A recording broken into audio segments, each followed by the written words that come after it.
संपूर्ण राज्यात सध्या बीड जिल्ह्याची चर्चा आहे। बीडमधील मस्साजोगचे सरपंच संतोष देशमुख हत्या प्रकरणात राज्याचे मंत्री धनंजय मुंडे यांचा हात असल्याचे बोलले जात आहे। त्यामुळे सतत त्यांच्या राजीनाम्याची मागणी होत आहे।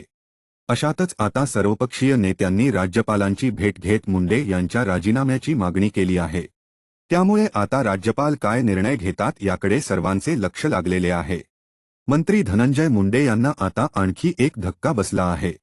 धनंजय मुंडे यांच्या विरुद्ध करुणा मुंडे यांनी मुंबई हायकोर्टात धाव घेतली आहे। याबाबत मुंबई हायकोर्टाच्या छत्रपती संभाजीनगर खंडपीठात याचिका दाखल करण्यात आली आहे। त्यामुळे मुंडे यांचा पाय आणखी खोलात जाण्याची शक्यता आहे।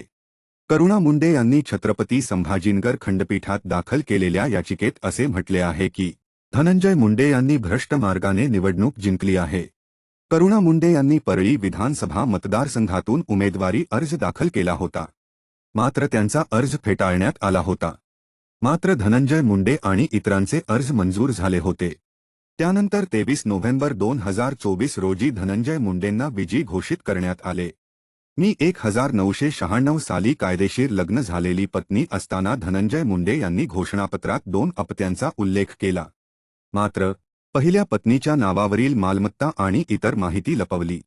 आता कोर्टात याबाबत कधी सुनावणी होणार आणि कोर्ट काय निर्णय देणार हे पाहणे महत्त्वाचे ठरणार आहे।